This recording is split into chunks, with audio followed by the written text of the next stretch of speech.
A estrada BR-153 cortava o interior de Goiás como uma cicatriz no escuro. Eram 3 da manhã quando meu Scania ronronava pela pista vazia, carregando 15 toneladas de soja rumo a Santos.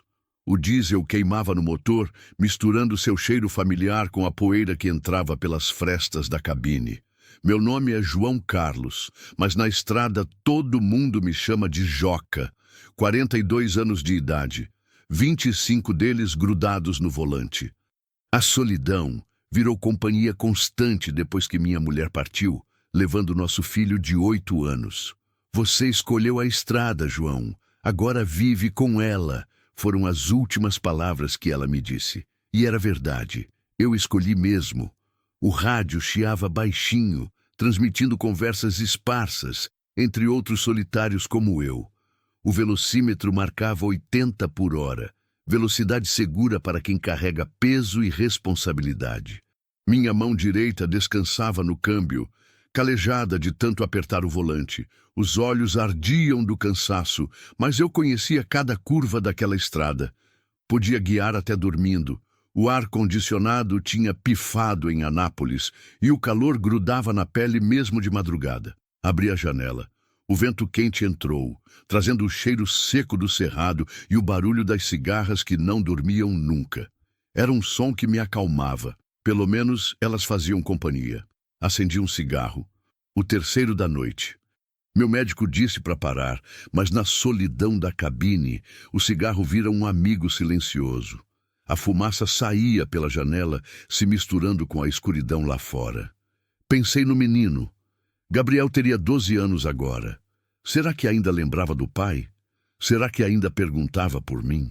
A ex-mulher bloqueou meu número faz tempo. Disse que era melhor assim. Melhor para quem?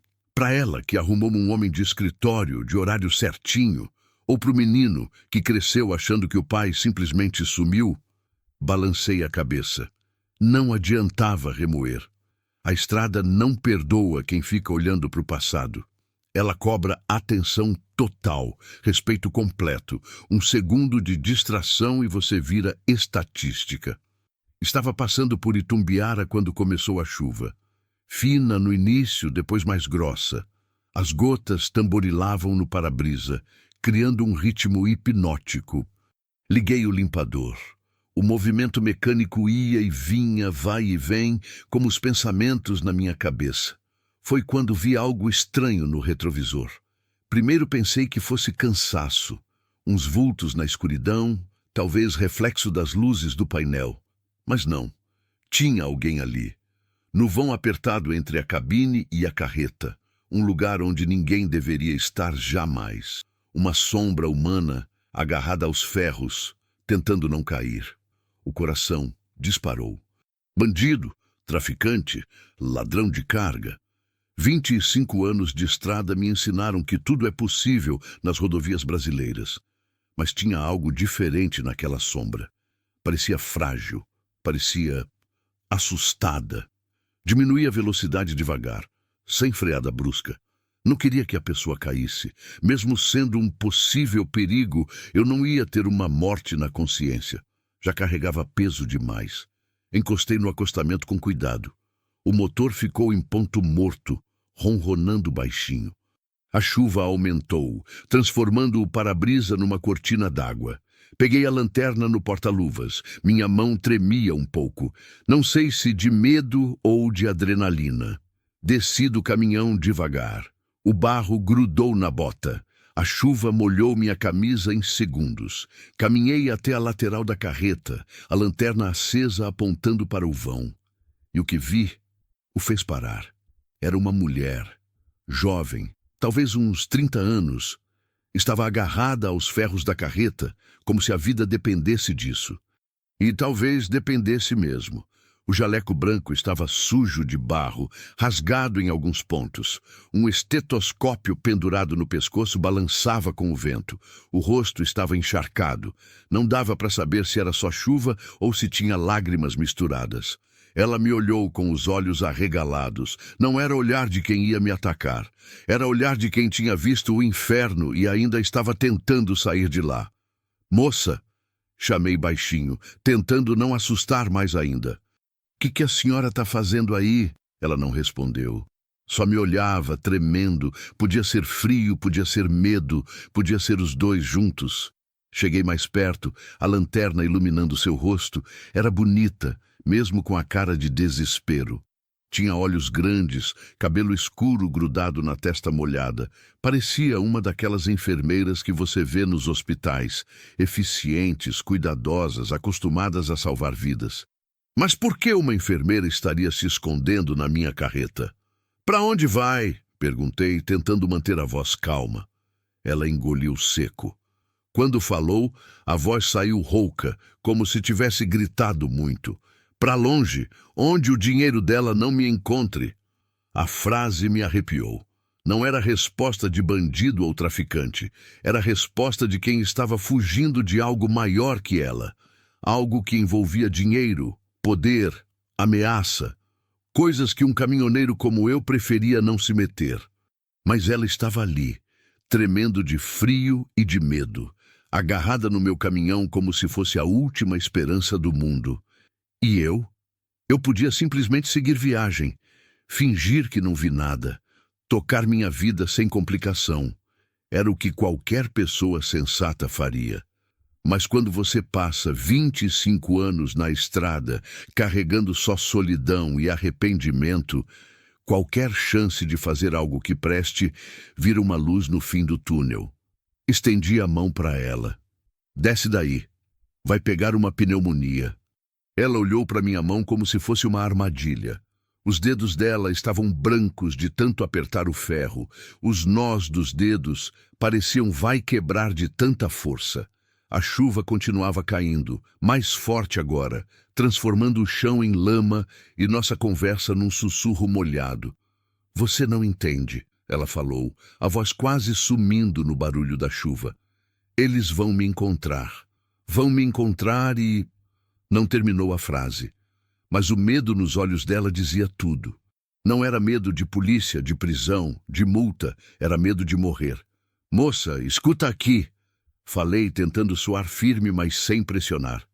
Eu não sei o que aconteceu com a senhora, mas do jeito que tá aí, vai morrer de frio antes de qualquer outra coisa. Vem cá pra dentro, a gente conversa direito.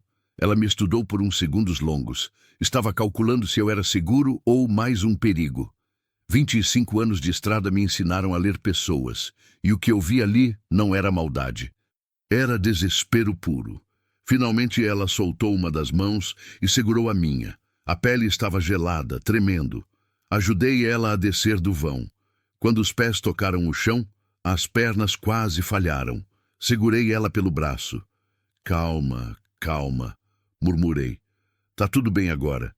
Mentira, nada estava bem, mas às vezes a gente precisa mentir para dar coragem.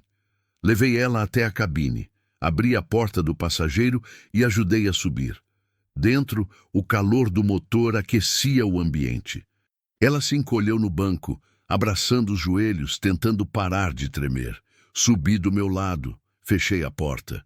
O barulho da chuva ficou mais abafado, mas ainda dava para ouvir as gotas martelando no teto. Peguei uma toalha limpa que guardava atrás do banco e ofereci. Obrigada, ela sussurrou secando o rosto. A toalha ficou suja de barro, mas pelo menos ela parou de pingar. Liguei o motor e aumentei o aquecimento. Não ia sair dali até entender a situação. Tinha aprendido na estrada que pressa é inimiga da sabedoria. Como é seu nome? Perguntei baixinho. Marina, ela respondeu depois de hesitar. Marina Santos. Prazer, Marina. Eu sou João Carlos. Joca para quem conhece. Ela assentiu, ainda encolhida. O estetoscópio no pescoço dela balançava com cada movimento. Olhei melhor para o jaleco.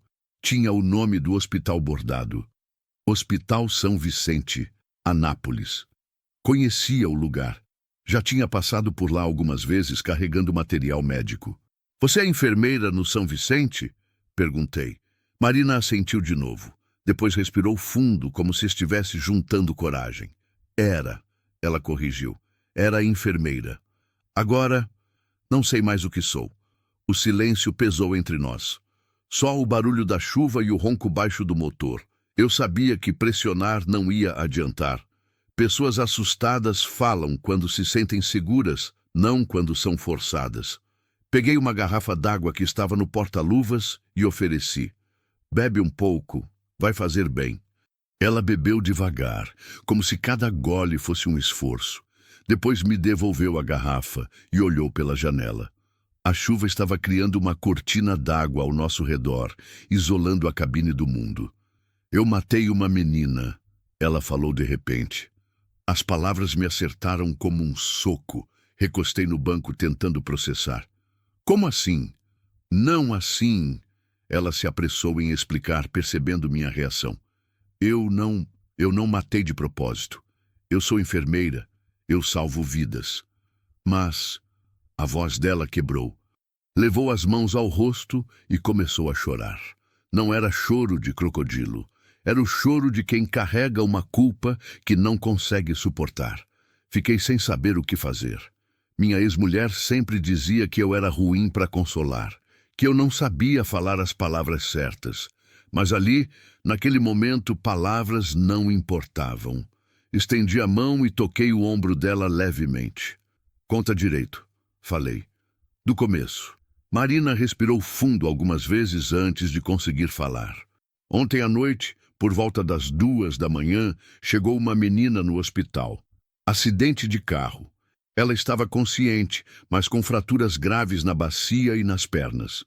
Chegou numa ambulância particular, toda equipada. Família rica, sabe como é. Assenti. Conhecia bem essas diferenças. Rico chega em ambulância UTI, pobre chega de carona. A equipe médica estava desfalcada. Ela continuou. 2 médicos de folga, um outro atendendo uma emergência. Sobrou só eu e um auxiliar no plantão. A menina estava estável, mas precisava de cirurgia urgente. Eu fiz tudo o que podia. Apliquei os primeiros socorros, estabilizei os sinais vitais, preparei ela para a cirurgia. E aí? Aí que começou o problema. A família da menina chegou fazendo escândalo. Mãe histérica, pai ameaçando processar todo mundo. Queriam que operasse na hora, mas não tinha como. O cirurgião estava em outro procedimento, não podia parar. Eu expliquei que era questão de aguardar, que a menina estava estável. Marina parou de falar e olhou para as próprias mãos. Estavam tremendo de novo, mas aí a mãe da menina, Nossa Senhora, que mulher, loura, toda operada, cheia de joia. Começou a gritar que eu era incompetente, que não sabia fazer meu trabalho. Disse que ia me processar, que ia me destruir. Eu tentei explicar que... Respira, interrompi. Respira e continua. Ela obedeceu. Respirou fundo e continuou. A situação ficou tão tensa que a menina começou a se estressar. Os sinais vitais alteraram. Eu precisei medicá-la para acalmar. Mas a mãe não parava de gritar. Disse que eu estava matando a filha dela, que era tudo culpa minha. O pai dela ficou ameaçando chamar a polícia, processar o hospital, acabar com minha carreira. E o médico? Demorou 3 horas para chegar. 3 horas que foram uma eternidade. Durante esse tempo, eu fiz tudo o que estava ao meu alcance. Monitorei a menina, ajustei medicação, mantive ela estabilizada. Mas a voz dela falhou de novo. Desta vez, esperou mais tempo para continuar. Quando o médico finalmente chegou e fez os exames, descobriu que o tempo de espera tinha complicado as fraturas. A bacia tinha se deslocado mais, comprometendo os nervos. A menina, ela não vai andar mais. Vai ficar numa cadeira de rodas para o resto da vida. O peso daquelas palavras preencheu a cabine. Entendi então o desespero dela. Não era só culpa profissional. Era a culpa de ver uma vida jovem mudada para sempre, mesmo fazendo tudo certo. Não foi culpa sua, falei. Você fez o que podia. Não foi o que a mãe dela pensou. Marina balançou a cabeça. Quando soube do diagnóstico, ela não chorou, não gritou. Ela ficou fria, sabe? Fria como gelo. Olhou para mim e disse: "Você destruiu minha filha, agora eu vou destruir você." Um calafrio percorreu minha espinha. Conhecia esse tipo de ameaça. Não era desabafo de mãe desesperada. Era a promessa de quem tem poder para cumprir. Aí ela saiu da sala e foi fazer umas ligações. Marina continuou. Eu fiquei terminando os procedimentos, preenchendo papelada. Mas quando passei perto da sala onde ela estava, escutei a conversa. Ela estava falando com o marido. O que ela disse? Que eu tinha arruinado a vida da filha deles, que eu ia pagar por isso, que ele conhecia gente que sabia resolver esse tipo de problema, que eu não ia trabalhar mais em hospital nenhum, que eu não ia trabalhar mais em lugar nenhum. As palavras saíram num sussurro. Marina estava revivendo o momento, o medo voltando com força total. Ela disse que pessoas como eu precisavam aprender a lição, que quando terminasse comigo, eu ia servir de exemplo para outros incompetentes, como eu. Meu Deus, murmurei. Aí que eu percebi quem era a família, o sobrenome da menina. Eu reconheci. É filha do Dr. Henrique Moraes. O nome me era familiar. Já tinha visto nos jornais, nas conversas de posto. Henrique Moraes era dono de metade do agronegócio de Goiás. Tinha fazendas espalhadas pelo estado, empresas em Brasília, contatos em todo lugar.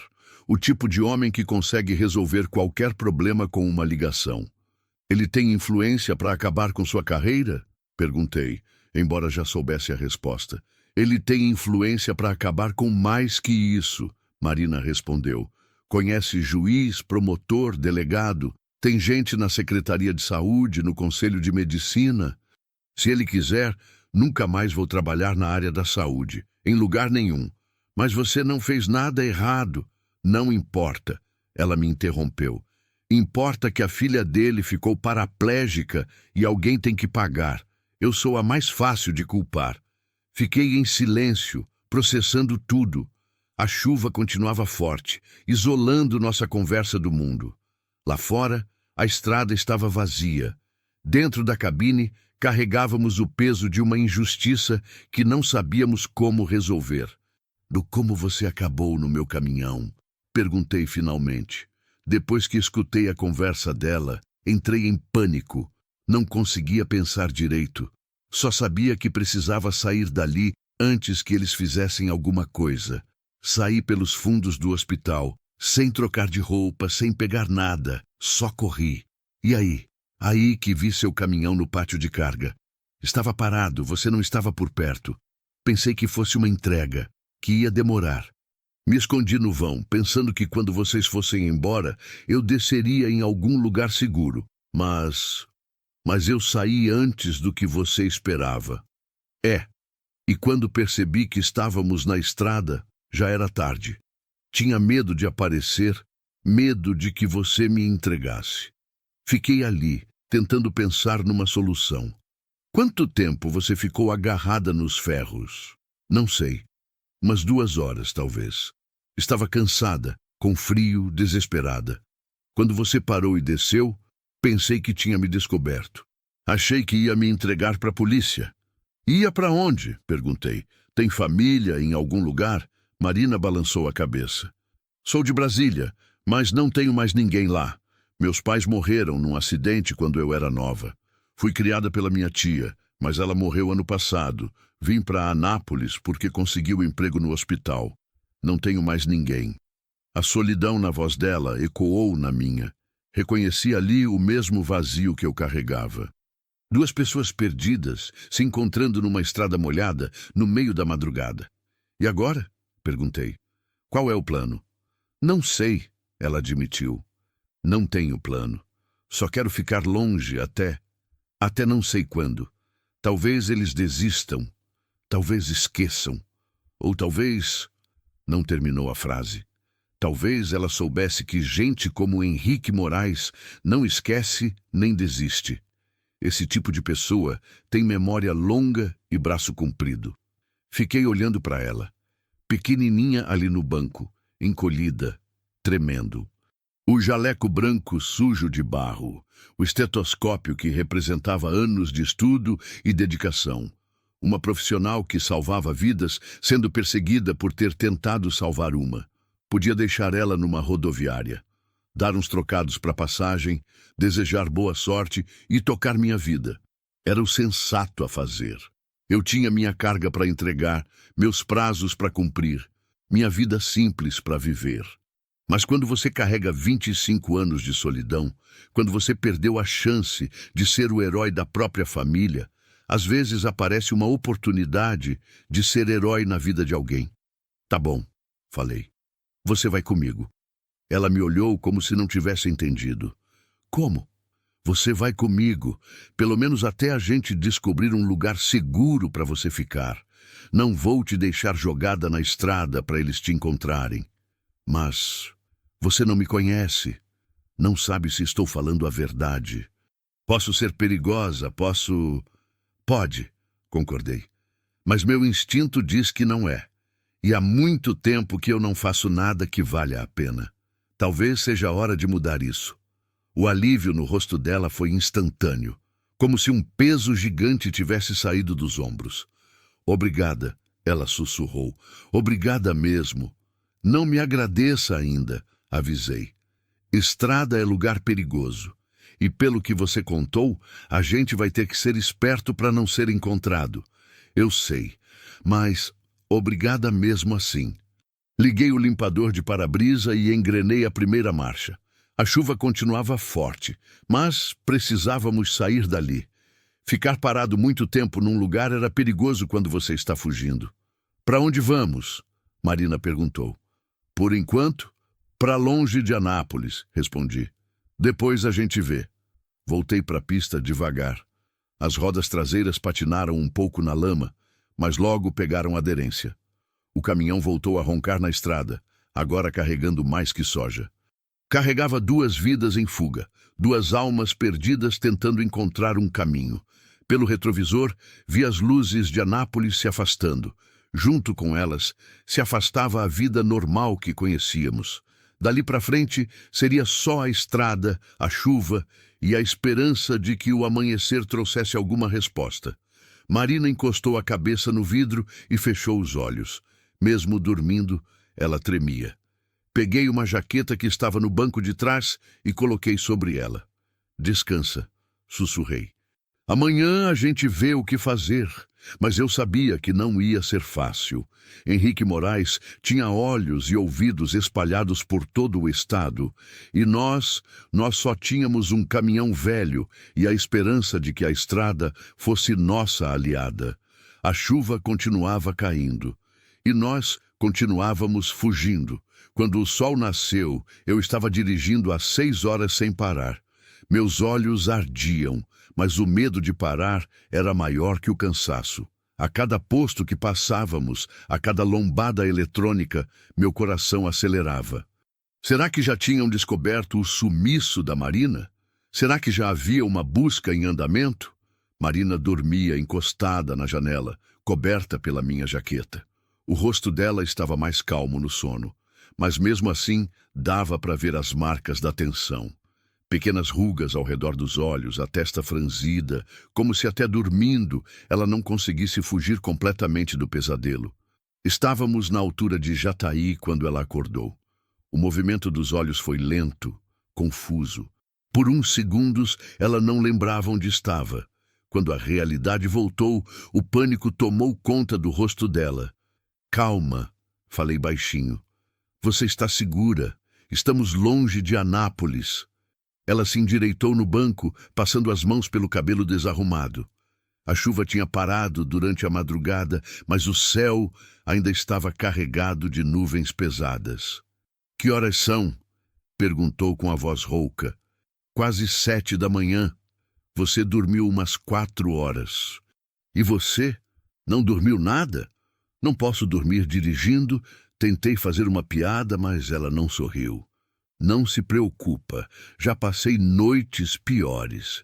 Era verdade, noites inteiras dirigindo, carregando saudade e solidão.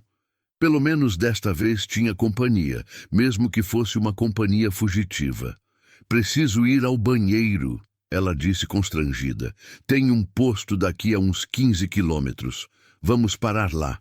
O posto São Jorge apareceu na pista como um oásis. Não era grande coisa. 2 bombas de combustível, uma lojinha, um restaurante que mais parecia um boteco. Mas tinha banheiro limpo e café forte, que era tudo que precisávamos. Estacionei longe das bombas, num canto mais reservado. Antes dela descer, segurei seu braço. Marina, escuta, a partir de agora você não é mais enfermeira do São Vicente. Se alguém perguntar, você é minha... Hesitei. Não podia dizer mulher. Era muito óbvio que não éramos casados. Você é minha prima. Está indo comigo para Santos visitar a família. Entendi. E outra coisa, esse jaleco chama muita atenção. Precisa trocar de roupa. Ela olhou para baixo, como se só agora tivesse percebido que ainda estava vestida de enfermeira. Não tenho outra roupa. Saí correndo, não peguei nada. No posto deve ter algumas coisas básicas. Eu compro. Não posso aceitar. Você já está fazendo demais. Marina, falei, olhando nos olhos dela. Esquece o orgulho por enquanto. O orgulho não vai salvar sua vida. Ela assentiu, mas dava para ver que doía aceitar ajuda. Conhecia bem essa dor. Também tinha orgulho demais para meu próprio bem. Entramos no posto juntos. O frentista, um rapaz novo com cara de sono, acenou distraído. Na lojinha tinha de tudo um pouco. Biscoito, refrigerante, remédio para dor de cabeça e algumas roupas básicas penduradas num aramado. Escolhi uma calça jeans simples, uma blusa branca básica e um tênis vagabundo. Nada chamativo, nada que chamasse atenção. Marina foi ao banheiro trocar enquanto eu paguei as coisas. Sua prima? O balconista perguntou, fazendo conversa. É, vai comigo para Santos. Visita de família. Bonita, hein? Ele piscou. Fingi uma risada, mas por dentro fiquei incomodado. Se o cara tinha reparado nela, outros também iam reparar. Marina era bonita de um jeito que não passava despercebido, mesmo cansada e assustada. Quando ela saiu do banheiro, parecia outra pessoa. A roupa simples a fazia parecer mais nova, mais comum. Mas ainda assim chamava a atenção. Tinha uma elegância natural que não dava para esconder. Melhor assim? Perguntou. Muito melhor. Agora você parece minha prima de verdade. Ela sorriu pela primeira vez desde que a encontrei. Um sorriso pequeno, mas que iluminou o rosto dela. Tomamos café no restaurante do posto. Ela comeu devagar, como se cada garfada fosse um esforço. Eu devorei meu prato. Dirigir a noite toda abre o apetite. Para onde vamos agora? Ela perguntou baixinho. Tinha pensado em continuar para Santos. Entregar minha carga, depois a gente vê. Mas Santos é muito perto de São Paulo. Cidade grande tem mais olhos. Talvez seja melhor a gente pegar estradas menores, ir para o interior. Você conhece o interior? Conheço o Brasil inteiro. 25 anos de estrada ensina muita geografia. Ela assentiu confiando em mim. A confiança no olhar dela me deu uma sensação estranha. Fazia tempo que alguém confiava em mim para alguma coisa importante. Estávamos terminando o café quando meu celular tocou. Era meu chefe, seu Manuel, da transportadora. Joca, onde você está? Na estrada, chefe. Por quê? Teve um problema com sua carga. Precisa voltar para Anápolis. Meu sangue gelou. Olhei para Marina, que tinha ficado tensa ao ouvir Anápolis. Que tipo de problema? Problema na documentação. Parece que tem irregularidade no manifesto. Fiscal quer revisar tudo. Era mentira. Eu sabia que era mentira. Meus documentos sempre foram impecáveis. Alguém tinha ligado para a transportadora, inventado uma desculpa para me fazer voltar. Chefe, não pode resolver aí mesmo? Estou quase chegando em Santos. Não pode, Joca. É ordem da Receita Federal. Tem que voltar hoje. Receita Federal. Outro nome que não colava. Fiscal da Receita não se mete em transporte de soja. Tá bom, chefe. Vou ver o que posso fazer. Desliguei o telefone. Marina estava me olhando com os olhos arregalados. Eles descobriram. Ela sussurrou. Calma. Pode ser coincidência. Não é coincidência e você sabe disso. Ela tinha razão. Eu sabia. Henrique Moraes tinha descoberto que Marina estava comigo e agora estava usando influência para me forçar a voltar. Provavelmente já tinham checado as câmeras do hospital, visto ela entrando no pátio de carga, identificado meu caminhão. O que fazemos? Ela perguntou. Pensei rápido. Voltar para Anápolis era armadilha. Continuar para Santos era arriscado. Podiam ter gente me esperando na estrada. Ficar parado também não era opção. Vamos abandonar o caminhão, decidi. Como? Vou deixar ele aqui no posto. Ligar para o meu chefe, dizer que quebrou, que precisa de guincho. Isso vai dar umas horas de vantagem. Enquanto isso, a gente pega um ônibus e sai fora. Mas você vai perder o emprego. Já perdi coisa pior na vida. Era verdade. Tinha perdido família. Tinha perdido a chance de ser um pai presente. Perder um emprego não ia acabar com o mundo. Saímos do restaurante. No estacionamento, peguei minha mochila com os documentos e umas roupas. Marina pegou a sacola com o jaleco sujo. Não podia deixar rastro. Tem certeza disso? Ela perguntou. Você está jogando sua vida fora por uma estranha. Não, respondi. Estou tentando salvar minha vida fazendo algo que preste. Deixei o caminhão estacionado e trancado. Liguei para o seu Manuel e inventei uma história sobre problema no motor que precisava de mecânico. Ele ficou bravo, mas engoliu a história. A rodoviária de Jataí ficava a uns 3 quilômetros do posto. Fomos a pé, carregando só o essencial. Marina estava nervosa, olhando para trás a cada barulho. Relaxa, falei. A gente é só mais 2 passageiros. Na rodoviária, estudei o painel de horários. Tinha ônibus para vários lugares. Cuiabá, Campo Grande, Brasília. Todos cidades grandes demais. Fáceis de rastrear. E esse aqui? Marina apontou. 3 Lagoas? 3 Lagoas. Cidade média no Mato Grosso do Sul. Longe o suficiente, pequena o suficiente. E o ônibus saía em 20 minutos. Perfeito. Compramos as passagens com dinheiro vivo. O rapaz da bilheteria nem olhou direito pra gente. 2 passagens normais, nada suspeito. Enquanto esperávamos, Marina ficou quieta, pensativa. Dava para ver que ela estava processando tudo, como sua vida tinha mudado em menos de 12 horas. Você tem arrependimento? Perguntou de repente. De quê? De ter me ajudado. Você podia ter seguido sua vida normal. Pensei na pergunta. Vida normal. Dirigir sozinho, entregar carga, receber pagamento, dormir em cabine suja, acordar sozinho. Repetir isso até morrer ou aposentar. Minha vida normal não estava me levando a lugar nenhum, respondi. Pelo menos agora tem um propósito. Qual propósito? Provar que ainda sou capaz de fazer algo certo. O ônibus chegou no horário. Um coletivo azul e branco. Meio velho, mas bem conservado. O motorista era um homem careca, simpático, que cumprimentou todo mundo que subiu. Escolhemos lugares no meio do ônibus, longe das janelas. Marina encostou no meu ombro quando o ônibus arrancou. Não era intimidade, era cansaço e medo.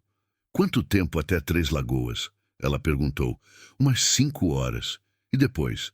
Depois a gente vê. Um passo de cada vez. Ela fechou os olhos e adormeceu de novo. Eu fiquei olhando a paisagem pela janela. Campos de soja se estendiam até o horizonte, interrompidos por pequenas cidades que pareciam ilhas no Mar Verde. Meu celular vibrou. Mensagem do seu Manuel. Guincho já foi buscar seu caminhão. Você está bem?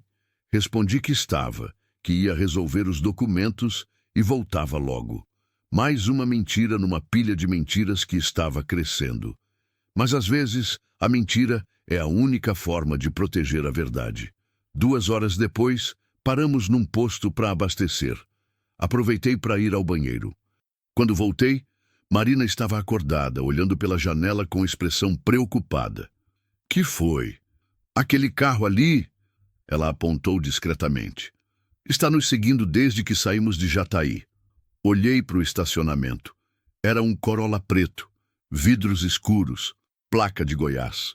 2 homens dentro, um gordinho, outro magro. Não estavam conversando, não estavam mexendo no celular. Só esperando. Meu estômago se revirou. Tem certeza? Tenho. Reparei nele quando saímos da rodoviária. Pensei que fosse coincidência, mas ele fez todas as paradas que fizemos. Olhei de novo. O homem magro estava olhando para o ônibus. Quando nossos olhos se cruzaram, ele desviou rápido demais. Merda, murmurei. Eles descobriram onde estamos. Descobriram sim. A pergunta é, o que fazemos agora? O motorista buzinou, chamando os passageiros de volta. Todo mundo subiu, inclusive Marina e eu. O Corolla continuou lá, esperando. Quando o ônibus saiu do posto, o carro veio atrás, mantendo distância. Não era mais coincidência, era perseguição. Eles vão esperar a gente chegar em Três Lagoas, Marina sussurrou. Não vamos chegar em Três Lagoas, respondi. Como? Vamos descer antes. Estudei o itinerário do ônibus. A próxima parada era Chapadão do Sul, uma cidade pequena no meio do nada, perfeito para despistar. Quando o ônibus parou em Chapadão do Sul, fingi que ia só esticar as pernas. Marina me seguiu. Ficamos do lado de fora, como se estivéssemos só tomando ar. O Corolla parou numa esquina próxima, esperando. Quando faltavam 2 minutos para a partida, fingi que ia voltar para o ônibus. Na última hora, peguei Marina pela mão e corri para trás da rodoviária. Corre, falei. Corre e não olha para trás. Ouvimos o ônibus partir. Alguns segundos depois, o som do Corolla seguindo viagem. Tinha funcionado.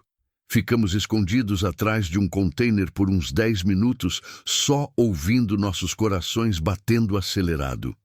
E agora? Marina perguntou. Olhei ao redor. Chapadão do Sul era menor do que eu pensava. Algumas ruas de terra, casas simples, um comércio básico. O tipo de lugar onde todo mundo conhece todo mundo. Agora, falei, a gente precisa de um novo plano. Mas por dentro eu sabia que estávamos numa situação cada vez mais perigosa. Henrique Moraes tinha recursos, tinha homens, tinha olhos em todo lugar. E nós só tínhamos um ao outro. A noite estava chegando de novo. E com ela, mais uma chance de fugir ou de ser pegos. O jogo tinha mudado. Agora era vida ou morte. Chapadão do Sul, ao anoitecer, era um lugar que o tempo esqueceu. Ruas de terra batida, casas simples com varandas onde os moradores se sentavam para ver a vida passar. O tipo de cidade onde todo mundo conhece todo mundo, onde um rosto novo vira assunto por semanas. Saímos de trás do container quando tivemos certeza de que o Corolla tinha ido embora. Minha camisa estava grudada nas costas de suor. Não era só do calor, era do medo. Marina andava ao meu lado, tentando parecer calma, mas eu via as mãos dela tremendo. Precisamos sair da rua, falei. Lugar pequeno assim a gente chama a atenção. Para onde? Olhei ao redor. Tinha um hotel na rua principal, mas era pequeno demais, muito visível. Tinha algumas pousadas, mas todas pareciam do tipo onde o dono fica curioso demais sobre os hóspedes. Foi quando vi a placa. Bar e restaurante da Neuza, comida caseira. Ali, apontei. Vamos comer alguma coisa e pensar melhor. O bar da Neuza era exatamente o que esperava. Mesas de fórmica, cadeiras de plástico, uma televisão velha num canto transmitindo um jogo do Corinthians. O cheiro de feijão e linguiça fritando vinha da cozinha, misturado com o aroma de café coado na hora. Tinha só 3 mesas ocupadas. Um grupo de homens jogava dominó e bebia cerveja. Um casal de idosos jantava em silêncio. E na mesa do canto, uma mulher sozinha lia um livro enquanto tomava café. Escolhemos uma mesa longe da porta, mas de onde dava para ver quem entrava. Neuza apareceu uns minutos depois. Uma mulher de uns 50 anos, cabelo grisalho preso num coque, avental florido e um sorriso genuíno. Boa noite. Que vão querer? 2 pratos feitos, por favor, pedi. E 2 cafés. Tá servido. De onde vocês são? A pergunta veio naturalmente, sem malícia. Curiosidade de cidade pequena. De Goiânia. Menti. Estamos passando só de passagem. Ah, que bom. Não recebo muita gente de fora. Vocês são casados? Marina e eu nos olhamos. Tinha que manter a história. Somos primos, Marina respondeu.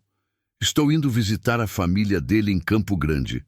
Que legal. Família é importante mesmo. Neuza voltou para a cozinha. Marina me olhou com uma expressão que não consegui decifrar. Estamos mentindo para pessoas boas, ela sussurrou. É mentira para nos proteger, não para machucá-las. Mesmo assim, entendi o que ela sentia. Neuza parecia o tipo de pessoa que ajudaria qualquer um em dificuldade. O tipo que oferece o sofá da casa para viajantes sem dinheiro. Mentir para gente assim doía na consciência. A comida chegou em pratos generosos. Feijão caseiro, arroz soltinho, linguiça grelhada, farofa e uma salada de tomate com cebola. Comida simples, mas feita com carinho. Marina comeu devagar, saboreando cada garfada.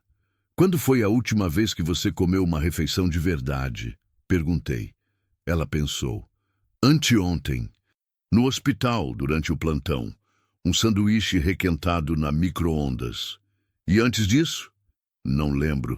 Quando você trabalha em hospital, acaba esquecendo de comer direito. Observei ela comendo. Tinha uma delicadeza nos gestos. Uma educação que se via até na forma de segurar o garfo. Fora bem criada, tinha estudado, era uma profissional respeitada. E agora estava ali, fugindo como uma criminosa. Marina, falei baixinho, você tem certeza de que fez tudo certo no hospital? Ela parou de comer e me olhou. Por que pergunta isso? Porque se você fez, então não tem do que se culpar. O que aconteceu com a menina foi acidente, não negligência. Eu sei disso na cabeça, ela suspirou. Mas no coração é diferente. Toda vez que fecho os olhos, vejo o rosto da mãe dela. Vejo a decepção, a raiva, o ódio. Não era ódio contra você, era desespero de mãe. Talvez, mas o resultado é o mesmo. Uma menina de 15 anos nunca mais vai andar. E se fosse sua filha? Perguntei. Você culparia a enfermeira? Marina ficou em silêncio por um tempo longo. Quando respondeu, a voz saiu quase num sussurro. Provavelmente. No desespero, a gente sempre procura alguém para culpar. Então você entende o lado dela. Entendo. Mas isso não muda o fato de que ela quer me destruir. Neuza se aproximou da mesa, trazendo mais café. Tudo gostoso. Está ótimo. Marina sorriu. A melhor comida que já comi. Obrigada, querida. Vocês vão dormir na cidade? Ainda não decidimos, respondi. Se quiserem, conheço uma pousada boa e barata. Dona Joana é minha amiga, vai tratar vocês bem. A gente pensa e depois volta aqui te falar. Neuza assentiu e voltou para o balcão, mas continuou nos observando com aquela curiosidade amigável de quem vive numa cidade onde nada acontece. Estávamos terminando de comer quando a porta se abriu. Entrou um homem alto, magro, com cara de poucos amigos. Usava calça jeans e uma camisa social azul. Olhou ao redor do bar como quem procura alguma coisa específica. Meu sangue gelou. Era um dos homens do Corolla. Não se vira, sussurrei para Marina. Mas um dos caras que estavam nos seguindo acabou de entrar. Ela ficou tensa, mas não se virou. O homem se dirigiu ao balcão onde Neuza estava secando uns copos. Boa noite, ele disse, tentando soar simpático. Você não viu um casal passar por aqui? Um homem mais velho e uma mulher nova? Casal? Neuza olhou na nossa direção. Ah, tem aqueles dois ali, mas são primos, não casal. Merda! Meu coração disparou. O homem seguiu o olhar da Neuza e me viu. Por um segundo, nossos olhos se encontraram. Vi o reconhecimento no rosto dele. É, ele disse, sem tirar os olhos de mim. Acho que são eles mesmo. Precisava agir rápido. Me levantei da mesa como se fosse ao banheiro. Passei perto do balcão e sussurrei no ouvido da Neuza. Esse homem é perigoso. Se ele perguntar de novo, fala que a gente já foi embora. Neuza me olhou com os olhos arregalados, sem entender. Mas alguma coisa no meu tom deve ter convencido ela, porque assentiu levemente. Voltei para a mesa. O homem estava mexendo no celular, provavelmente chamando reforços. Marina, sussurrei. Quando eu levantar, você me segue. Vamos sair pela cozinha. Mas, sem mas, confia em mim. Me levantei de novo, desta vez indo em direção à cozinha. Marina me seguiu. Neuza nos olhou sem entender, mas não disse nada. Na cozinha, havia uma porta dos fundos que dava para um pequeno quintal. Saímos por ali. O quintal dava para uma rua lateral, escura e vazia. Corre, falei. Corremos pela rua lateral, tentando nos afastar do bar. Atrás de nós, ouvi o barulho de vozes alteradas. O homem tinha descoberto nossa fuga. Por aqui, Marina apontou para uma viela entre duas casas. Entramos na viela. Era estreita, mal iluminada, com um chão irregular. Tropeçamos algumas vezes, mas não paramos. Do outro lado, chegamos numa rua residencial tranquila. Que fazemos agora? Marina perguntou ofegante. Primeiro, saímos da rua. Depois pensamos. Olhei ao redor. As casas eram simples, mas bem cuidadas. A maioria tinha luz acesa na sala, famílias jantando ou assistindo televisão. Uma vida normal que nós não podíamos ter. Foi quando vi o quintal com a cerca baixa. A casa estava escura, parecia vazia. Por aqui, sussurrei. Pulamos a cerca. Do outro lado, havia um jardim pequeno e uma varanda nos fundos. A porta da varanda estava destrancada. Não podemos entrar na casa de alguém, Marina protestou. Só até eles passarem. Entramos na varanda. Era um espaço pequeno, com 2 cadeiras de vime e algumas plantas. Dava para ver a rua lateral através das frestas da cerca. Não tivemos que esperar muito. 2 carros passaram devagar pela rua, faróis vasculhando os cantos escuros. Reconheci o Corolla preto. O outro era um Civic branco. Pararam algumas casas adiante e os homens desceram com lanternas. Eles estão procurando casa por casa, Marina sussurrou. Não aqui, aqui não. Mas eu sabia que era questão de tempo.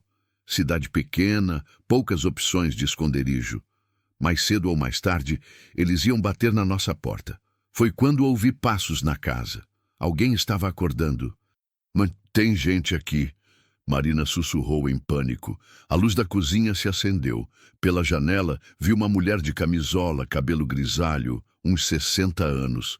Ela estava preparando um chá. Precisávamos sair dali antes que ela nos visse. Mas os homens ainda estavam na rua procurando. Estávamos presos entre a bigorna e o martelo. A mulher se aproximou da janela da cozinha. Se ela olhasse para a varanda, nos veria com certeza. Socorro, sussurrei, mais para mim mesmo do que para Marina. Foi quando a mulher fez algo inesperado. Em vez de olhar para a varanda, ela apagou a luz da cozinha e acendeu a luz da varanda. Quem está aí? Ela perguntou em voz baixa. Ficamos paralisados. Tinham nos descoberto. Não façam barulho, ela continuou. Tem uns homens estranhos na rua, procurando alguém. Vocês estão fugindo deles? Marina e eu nos olhamos. Não tinha mais como negar. Estamos, respondi baixinho. Então entrem logo antes que alguém veja. A porta da varanda se abriu.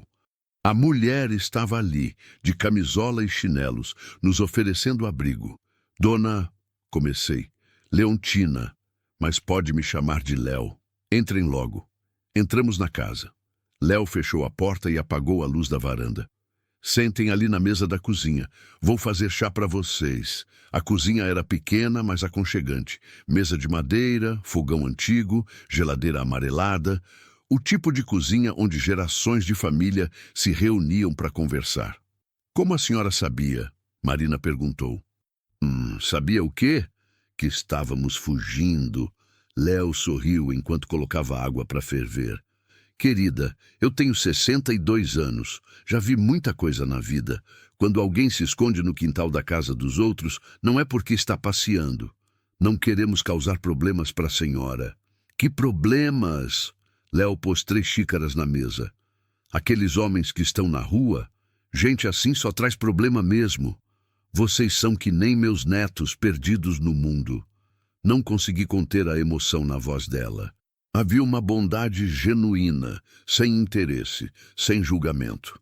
Por que está nos ajudando? Se perguntei. Porque é o certo a fazer. Ela respondeu simplesmente. Minha mãe sempre dizia, Léo, quando alguém precisa de ajuda, você ajuda. Deus está olhando. O chá chegou fumegante. Erva cidreira com mel. Sabor da infância. Sabor de casa. Vocês fizeram alguma coisa errada? Léo perguntou. Marina me olhou. Decidiu contar a verdade. Eu sou enfermeira. Atendi uma menina num hospital. Ela ficou paralítica e a família está me culpando. Querem me destruir. E você fez alguma coisa errada no atendimento? Não. Fiz tudo o que podia. Mas, então não tem do que se culpar, Léo interrompeu. Às vezes a vida é injusta mesmo. Não é culpa nossa. Pela janela da cozinha vimos os faróis dos carros se afastando.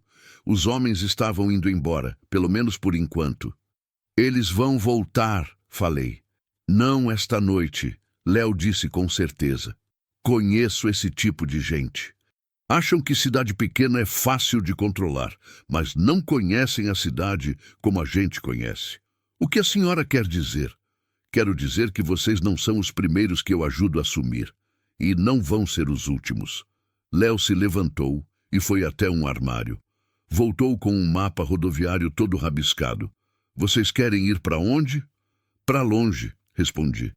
Longe é relativo, mas se querem mesmo desaparecer, eu conheço uns lugares. Ela abriu o mapa na mesa. Com o dedo, traçou uma rota por estradas secundárias. Aqui, ela apontou. São Romão, no norte de Minas. Cidade pequena, gente boa, lugar onde ninguém faz pergunta inconveniente. Meu sobrinho mora lá, tem uma fazenda de gado. Sempre precisa de gente para trabalhar. Trabalhar como? Você sabe dirigir trator? Ela me perguntou. Sei. E você? Olhou para Marina. Sabe cuidar de gente? Sou enfermeira. Perfeito. Na fazenda sempre tem alguém machucado, doente, precisando de cuidado. Vocês teriam trabalho, casa, comida e, principalmente, ela bateu o dedo no mapa. Paz. A oferta era tentadora. Trabalho honesto, lugar seguro, chance de recomeçar. Mas também era aceitar que nunca mais voltaríamos à vida normal. Por que faria isso por nós? Marina perguntou. Léo sorriu e segurou a mão dela. Porque todo mundo merece uma segunda chance, querida. E porque às vezes ajudar alguém é a única forma de ajudar a nós mesmos. Fiquei olhando para o mapa. São Romão ficava a uns 500 quilômetros dali. Longe o suficiente, pequeno o suficiente. Talvez fosse nossa única chance. Como chegamos lá? Perguntei. Deixem isso comigo. Léo sorriu. Conheço gente que pode levar vocês. Gente de confiança. Do lado de fora, o silêncio da madrugada voltou. Chapadão do Sul tinha voltado ao normal. Mas dentro da cozinha da Leontina, 2 vidas estavam sendo reescritas. Por um momento, senti algo que não sentia há muito tempo. Esperança. Talvez ainda tivéssemos uma chance de recomeçar. Talvez a bondade de estranhos fosse mais forte que o dinheiro e o poder. Talvez ainda houvesse lugar no mundo para gente como nós. Obrigado, falei para Léo. Não me agradeçam ainda, ela respondeu. A jornada está só começando. Eram 4 da manhã, quando Léo nos acordou. Tínhamos dormido apenas 2 horas num sofá velho da sala, mas foi o sono mais tranquilo que tive em dias. Marina estava encolhida no meu ombro, respirando devagar. Por um momento esqueci que estávamos fugindo. Pessoal, Léo sussurrou. Meu amigo chegou. Me levantei devagar, tentando não acordar Marina bruscamente. Pela janela da sala vi um caminhão pequeno parado na rua. Era um Ford Cargo azul, meio velho, mas bem conservado. O tipo de veículo que não chama atenção nas estradas do interior. Quem é ele? Perguntei baixinho. Severino. Trabalha transportando verdura para a região. Homem de confiança. Já ajudou outros que precisavam sumir por um tempo. Marina acordou com o movimento. Levou alguns segundos para lembrar onde estava. Já? Ela perguntou, a voz ainda embargada pelo sono. Já, Léo confirmou. Quanto mais cedo vocês saírem, melhor. Aqueles homens vão voltar quando amanhecer. Nos arrumamos rapidamente. Não tínhamos muita coisa, só as roupas do corpo e a mochila com meus documentos. Léo preparou um lanche para a viagem, sanduíches de queijo, frutas e uma garrafa térmica com café. Isso vai dar para o caminho, ela disse, entregando uma sacola. Léo, Marina segurou a mão da senhora. Como posso te agradecer? Vivendo uma vida boa lá em São Romão, cuidando bem um do outro. É só isso que eu peço. Saímos pela porta dos fundos. O ar da madrugada estava fresco, com aquele cheiro de terra úmida que vem antes do amanhecer. Severino estava apoiado na lateral do caminhão, fumando um cigarro. Era um homem de uns 50 anos, baixo e magro, com a pele queimada de sol e as mãos calejadas de quem trabalha pesado. Usava uma camisa xadrez desbotada e um boné da Petrobras. Severino, Léo fez as apresentações. Esses são os amigos que te falei, João Carlos e Marina. Prazer, ele jogou fora o cigarro e nos cumprimentou. Léo já me explicou a situação. Vocês vão na carroceria, embaixo da lona. Não é confortável, mas é seguro. Olhei para a carroceria do caminhão.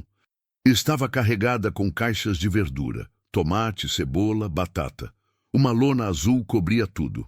Tem espaço para nós dois aí? Perguntei. Tem sim, fiz um cantinho especial. Vocês vão ficar entre as caixas de batata. Ninguém vai ver. Severino levantou um pedaço da lona.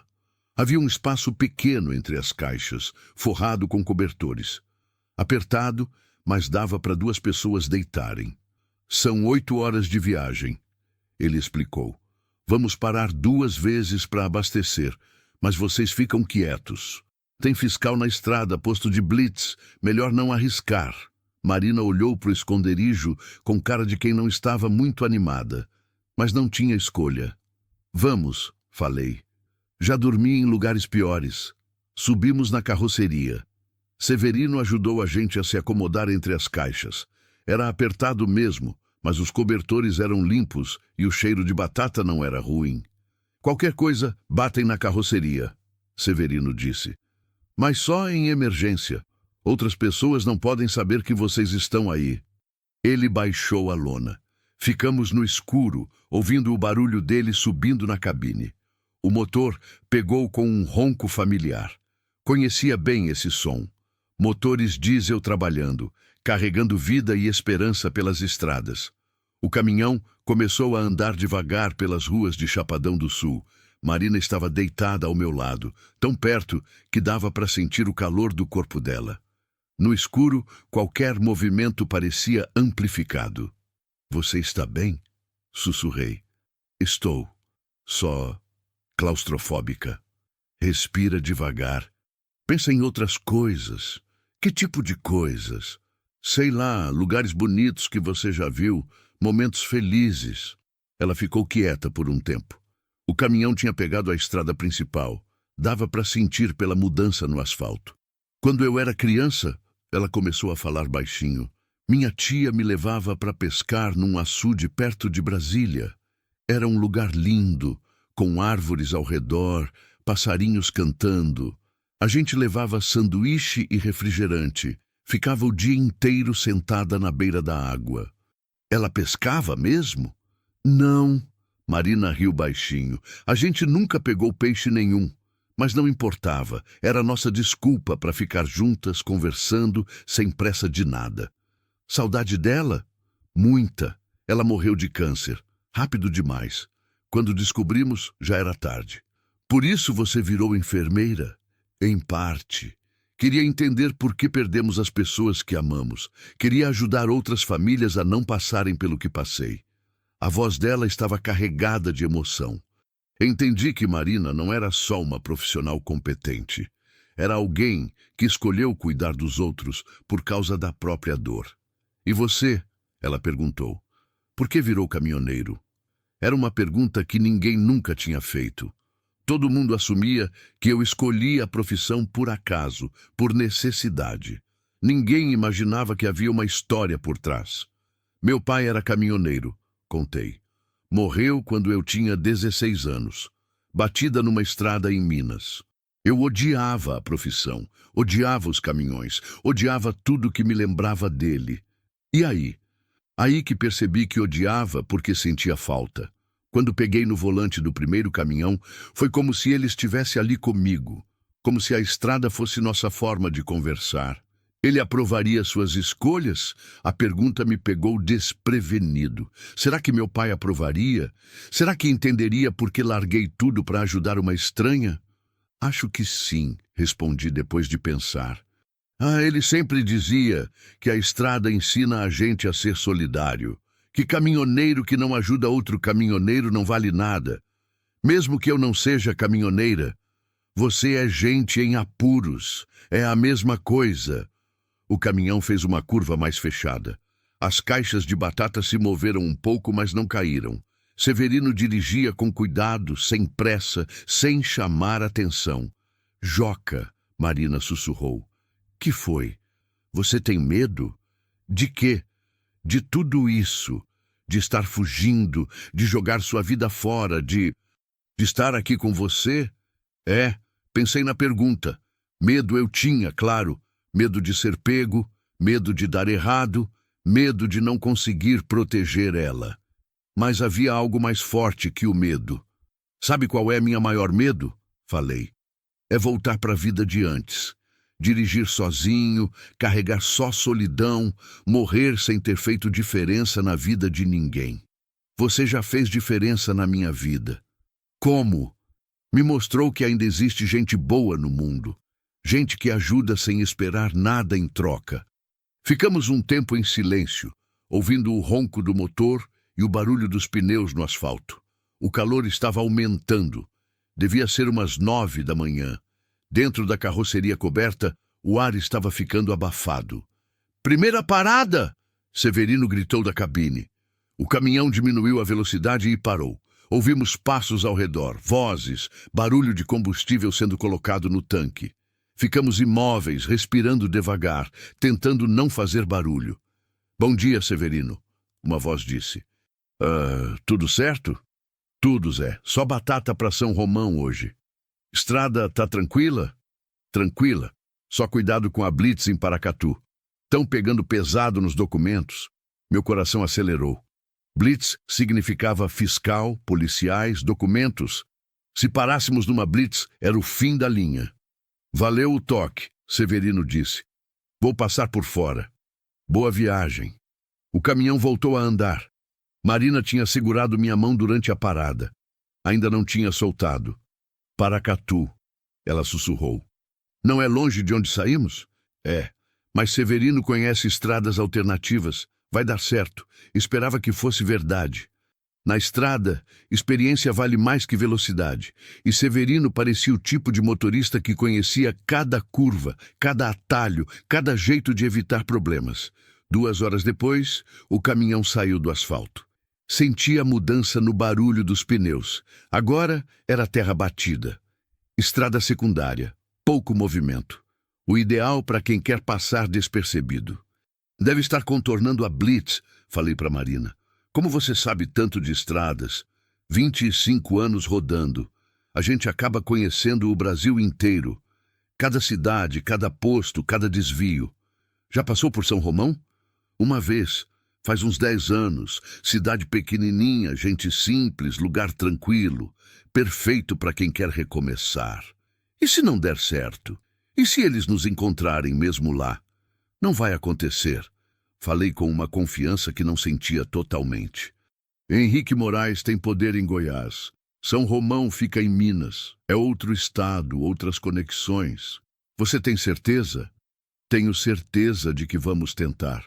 É só isso que podemos fazer. O caminhão voltou para o asfalto. Mais 1 hora de estrada principal, depois terra de novo. Severino estava fazendo um trajeto complicado, evitando as rotas óbvias. Demorava mais, mas era mais seguro. Segunda parada, ele gritou.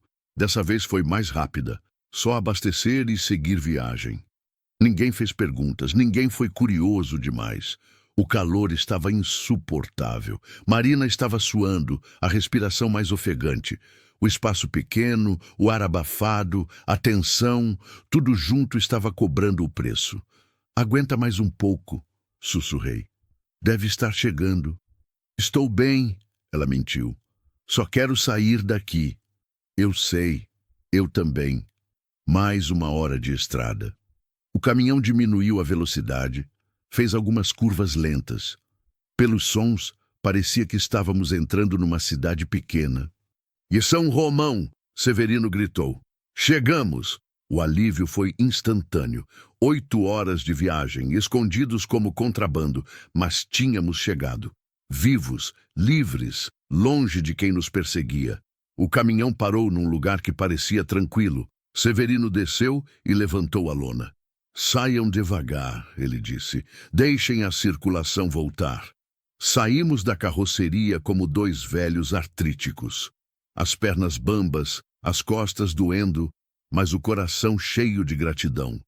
O sol do meio-dia era forte, mas o ar fresco na cara foi o melhor presente que já ganhei. Estávamos numa espécie de galpão, cercado por outras construções simples. Ao fundo, dava para ver casas pequenas, ruas de terra, algumas árvores. São Romão parecia exatamente como eu lembrava, o tipo de lugar onde o tempo passa devagar. Como estão? Severino perguntou. Vivos, respondi. Obrigado, Severino. Salvou nossas vidas. Imagina, Léo já me ajudou várias vezes. Era só retribuir o favor. Ele nos levou até uma casa pequena no final da rua. A fachada era simples, pintada de azul desbotido, com uma varanda na frente onde 2 cadeiras esperavam a tarde. Aqui é casa da Dona Carmen, Severino explicou. Ela aluga quartos, faz comida boa, não faz pergunta demais. Lugar perfeito para vocês descansarem. Dona Carmen apareceu na porta. Era uma mulher de uns 70 anos, cabelo completamente branco, pele enrugada pelo sol, mas olhos vivos e espertos. Severino, ela sorriu. Que surpresa boa! Dona Carmen, esses são os amigos que a Léo falou, João Carlos e Marina. Precisam de um lugar para ficar. Claro, claro, entrem, entrem. Devem estar cansados da viagem. A casa por dentro era simples, mas acolhedora. Móveis antigos, cheiro de cera e café, fotografias de família nas paredes. O tipo de lugar que abraça a gente só de entrar. Tem fome? Dona Carmen perguntou. Acabei de fazer uma galinha com quiabo. Temos, Marina respondeu. E muito. Severino se despediu rapidamente. Tinha que voltar antes do anoitecer. Mais uma vez, fomos salvos pela bondade de um estranho que virou anjo da guarda. Dona Carmen nos serviu comida numa mesa pequena da cozinha. Galinha ensopada, arroz soltinho, quiabo refogado e uma farofa que devia ter segredo de família. Comida mineira de verdade, feita com tempo e carinho. Vocês são de onde? Ela perguntou. De Goiás, respondi. Estamos mudando de vida. Ah, sei. Às vezes é preciso mesmo. Eu também mudei de vida uma vez. Vim do interior de São Paulo, fugi de um marido ruim. Faz 40 anos que moro aqui. Melhor decisão que já tomei. A simplicidade com que ela contou a própria história nos tranquilizou. Dona Carmen entendia que às vezes a gente precisa fugir para se encontrar. Léo falou que vocês trabalham bem, ela continuou. Aqui sempre tem serviço para quem quer trabalhar. Que tipo de serviço? Marina perguntou. Você não é enfermeira? Aqui não tem posto de saúde. Quando alguém se machuca ou fica doente, vai na cidade vizinha ou se vira sozinho. Uma enfermeira seria uma bênção. Os olhos da Marina brilharam. Pela primeira vez em dias, ela viu a possibilidade de voltar a fazer o que sabia, o que gostava. E você? Dona Carmen me olhou. Léo disse que você entende de máquina. Entendo. Caminhão, trator, qualquer coisa com motor. Perfeito. Seu Joaquim tem uma oficina pequenininha, sempre precisa de ajuda. E na época da colheita, todo mundo precisa de gente que saiba mexer com trator. Pela primeira vez em muito tempo, senti algo parecido com esperança real. Não era só a esperança de não ser pego, era a esperança de reconstruir, de ter uma vida de verdade. Quanto tempo vocês pretendem ficar? Dona Carmen perguntou. Marina e eu nos olhamos. Não tínhamos resposta. Talvez uns dias, talvez uns meses, talvez para sempre. Não sabemos ainda, respondi. Depende de como as coisas evoluírem. Não tem problema. Aqui vocês ficam o tempo que precisarem. São Romão é lugar de acolher gente boa. Depois do almoço, Dona Carmen nos mostrou o quarto. Era pequeno, com 2 camas de solteiro, um guarda-roupa antigo e uma janela que dava para a rua. Simples, mas limpo e arejado. Descansem hoje, ela disse. Amanhã a gente vê sobre o trabalho. Quando ela saiu, Marina se sentou numa das camas e finalmente chorou. Não era choro de desespero. Era choro de alívio, de gratidão, de quem chegou em casa depois de uma longa jornada. Chegamos, ela disse entre as lágrimas. Chegamos, confirmei. Pela janela, dava para ver a vida simples de São Romão.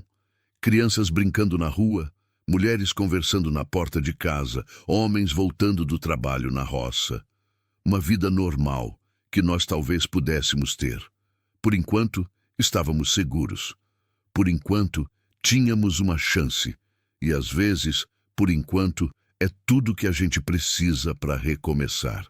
Capítulo 6. Raízes no chão vermelho. 3 semanas depois, São Romão tinha virado nossa casa. O sol nascia cedo sobre o chão vermelho de Minas, pintando o céu de laranja e rosa. Acordava todos os dias às 5 da manhã. Não porque tinha que trabalhar cedo, mas porque finalmente conseguia dormir tranquilo. E o corpo descansado não precisava de mais horas na cama.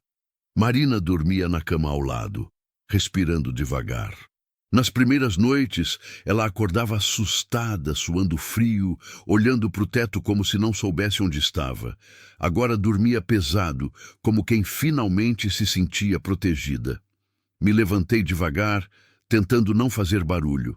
Pela janela, dava para ver seu Joaquim já abrindo a oficina do outro lado da rua. O homem era um relógio. Sempre começava o dia na mesma hora, com o mesmo ritual. Acender o primeiro cigarro, tomar o primeiro gole de café, ligar o rádio na estação que tocava sertanejo raiz. Coloquei a roupa de trabalho, uma calça jeans suja de óleo e uma camisa que já tinha visto dias melhores. Há 3 semanas, eu usava uniforme de transportadora, dirigia pelas estradas do país inteiro. Agora, mexia em motor de trator, consertava bomba d'água e era mais feliz do que tinha sido em anos. Dona Carmen já estava na cozinha quando desci. A mulher era outro relógio. Café pronto às 5h15, pão quentinho saindo do forno às 5h30.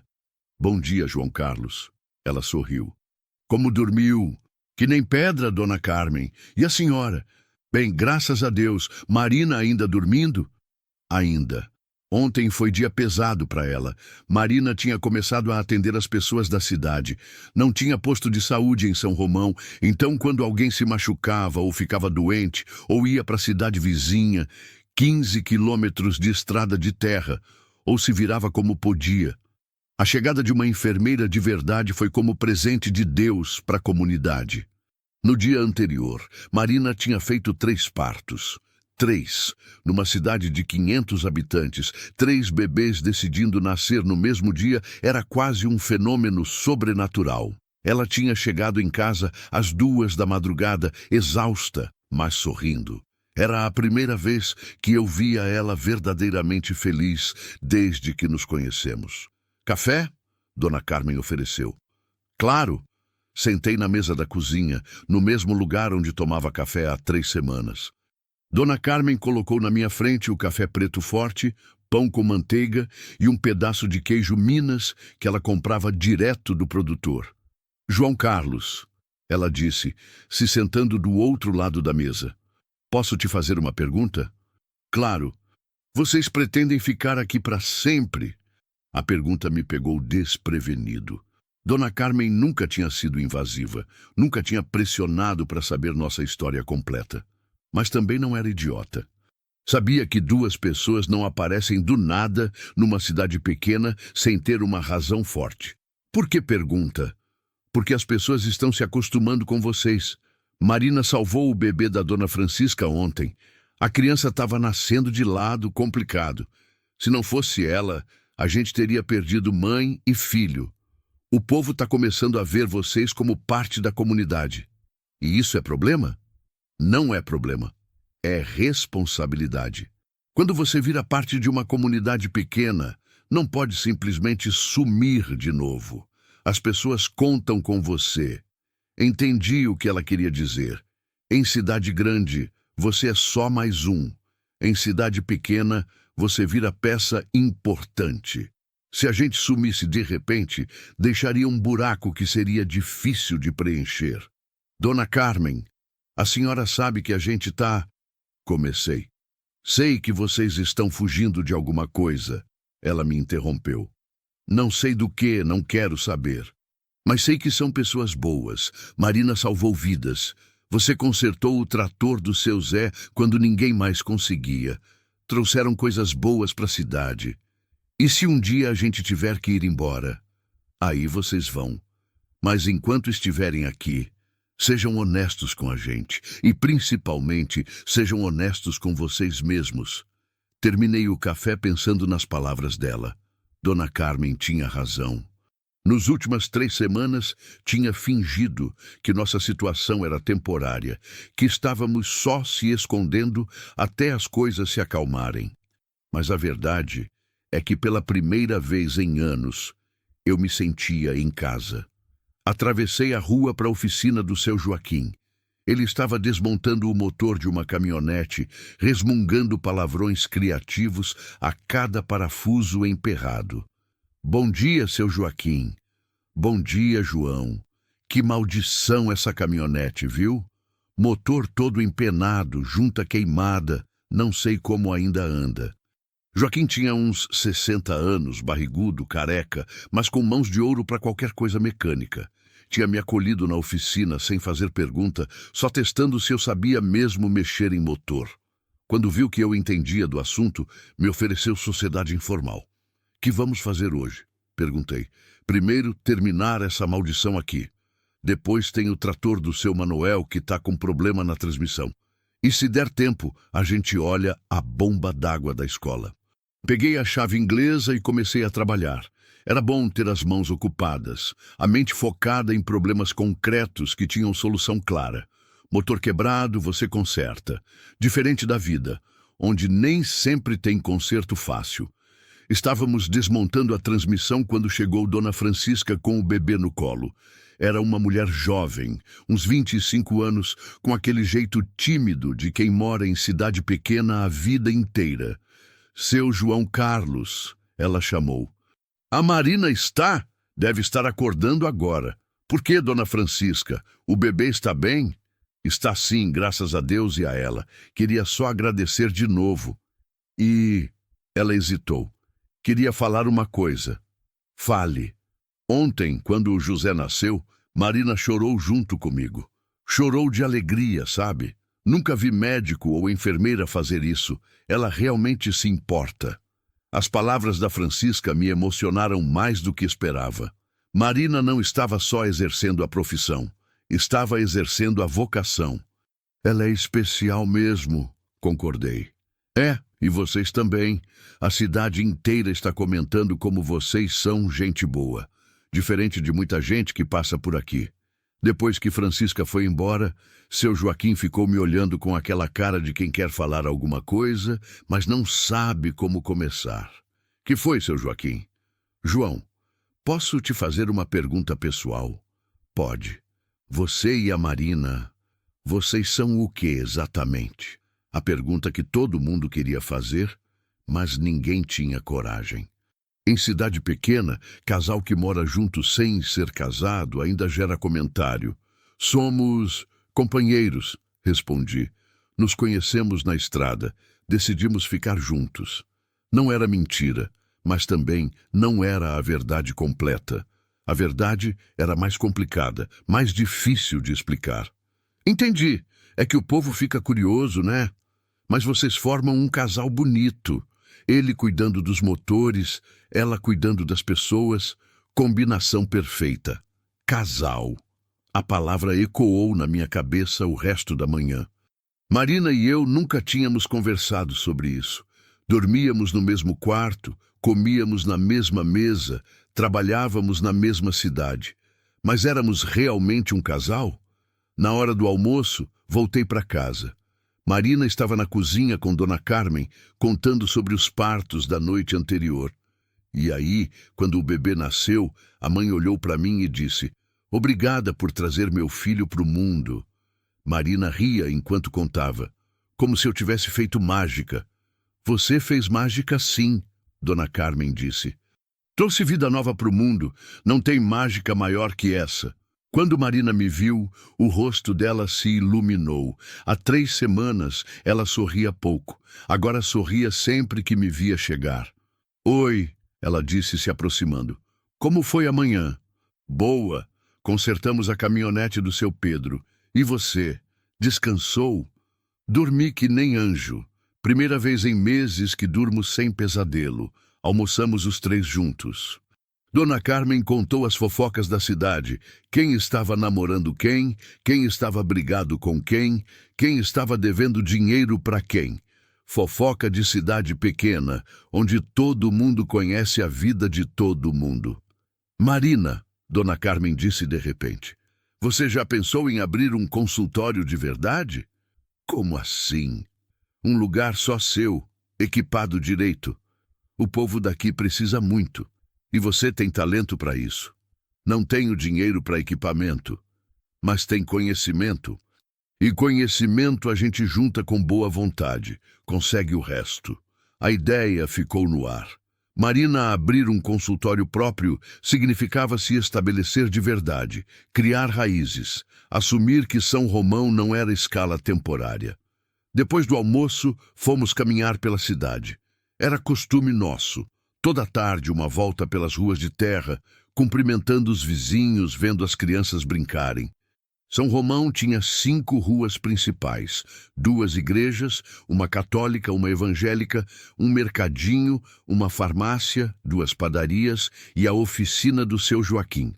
Pequena, mas tinha tudo o que precisava para viver bem. "Joca," Marina disse quando estávamos na Praça Central. "Posso te perguntar uma coisa?" "Claro. Você é feliz aqui?" A pergunta era simples, mas a resposta era complicada. "Sou," respondi depois de pensar. "Pela primeira vez em muito tempo, sou feliz de verdade." "Mesmo sabendo que pode ser temporário?" "Mesmo sabendo." Ela ficou em silêncio, olhando as crianças brincando na praça. "Joca, e se a gente ficasse?" "Como? E se a gente parasse de fugir e decidisse viver aqui de verdade? Montar vida, criar raízes, virar parte da comunidade para sempre?" O coração disparou. A ideia de parar de fugir, de finalmente ter um lar, era ao mesmo tempo empolgante e assustadora. "E o Henrique Moraes?" perguntei. "E faz 3 semanas que não apareceu ninguém procurando a gente. Talvez ele tenha desistido. Ou talvez esteja esperando a gente baixar a guarda. Ou talvez," ela me olhou nos olhos, "a gente mereça uma chance de ser feliz." Naquela noite, depois do jantar, ficamos sentados na varanda da Dona Carmen. Era costume da casa. Depois de comer, sentar na varanda, tomar café, conversar sobre o dia. "Dona Carmen," Marina disse, "quanto custaria para montar um consultório básico?" "Ué, mudou de ideia?" "Estou pensando, se eu ficasse aqui permanentemente, gostaria de fazer as coisas direito." Dona Carmen sorriu. "Permanentemente, é? Isso significa que vocês decidiram ficar?" Marina me olhou. Era uma decisão que precisávamos tomar juntos. "Significa que estamos considerando," respondi. "Que bom." Dona Carmen bateu palmas. "Vou convocar o pessoal para uma reunião. Quando a comunidade decide apoiar alguma coisa, Ela apoia mesmo. Vamos conseguir equipamento, vamos conseguir um lugar, vamos conseguir tudo o que precisar. Naquela noite, deitado na cama, olhei para o teto e pensei em tudo que tinha mudado. 3 semanas antes, eu era um caminhoneiro fugitivo sem destino. Agora, era mecânico respeitado numa comunidade que me acolheu como família. Joca, Marina sussurrou no escuro. Que foi? Obrigada. Por quê? Por ter me salvado, por ter me trazido para cá, por ter me ajudado a encontrar um lugar onde posso voltar a ser eu mesma. Você também me salvou, respondi. Me deu um propósito que eu não tinha há anos. Somos uma boa dupla. Somos.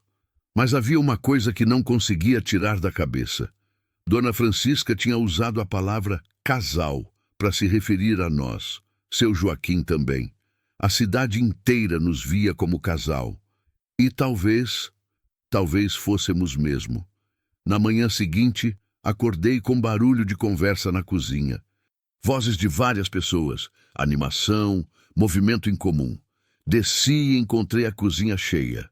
Dona Carmen, seu Joaquim, Dona Francisca, seu Zé do trator, Dona Maria da padaria e mais umas 5 pessoas que conhecia de vista. Que está acontecendo? Perguntei. Reunião de emergência, Dona Carmen explicou, para discutir o consultório da Marina. Já? Mas ontem a gente só conversou sobre a possibilidade em cidade pequena, João Carlos. Ideia boa não espera. Seu Joaquim disse. A gente decidiu que Marina precisa do consultório e que vocês precisam ficar. Marina desceu nesse momento, ainda de pijama, com cara de quem não entendeu nada. Que multidão é essa? São seus pacientes futuros. Dona Carmen sorriu. Vieram discutir seu consultório. O que aconteceu nas 2 horas seguintes foi uma lição de solidariedade que nunca vou esquecer. Cada pessoa ofereceu alguma coisa.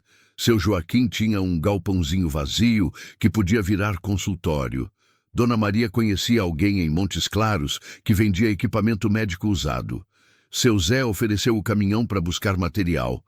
Dona Francisca se ofereceu para ajudar com limpeza e organização.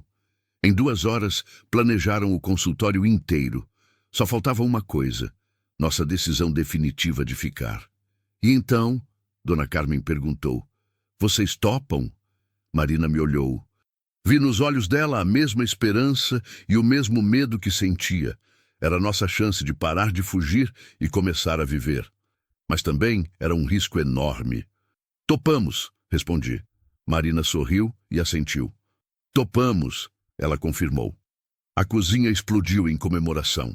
Abraços, palmas, planos, sonhos. Pela primeira vez na vida, eu sentia o que era fazer parte de alguma coisa maior que eu mesmo.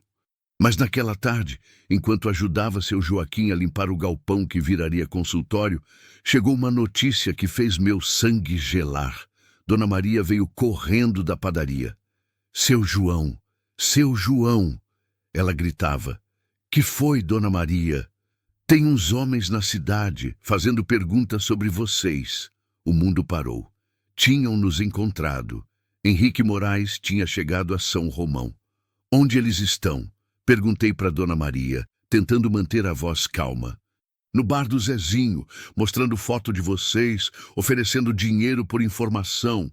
2 homens de terno, carro preto com placa de Goiás. Não são daqui. Meu coração disparou. 3 semanas de paz. 3 semanas pensando que talvez tivéssemos conseguido fugir de verdade.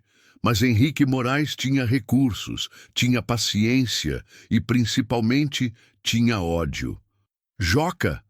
Marina apareceu na porta do galpão. Tinha vindo correndo da casa da Dona Carmen com cara de quem já sabia. Dona Carmen me contou. Eles chegaram. Seu Joaquim largou a chave inglesa que estava usando. Que história é essa? Que homens! Olhei para ele, depois para Marina, depois para Dona Maria. Não dava mais para esconder. A verdade estava batendo na nossa porta. Seu Joaquim, comecei. A gente precisa contar uma coisa. Conta então. Marina não é minha prima. E nós Nós estamos fugindo. Por uns segundos, só o barulho do vento nas árvores. Seu Joaquim me estudou com aqueles olhos pequenos, mas espertos. Fugindo de quê? Marina respirou fundo e contou tudo. O acidente no hospital, a menina que ficou paralítica, a família Moraes, as ameaças, nossa fuga.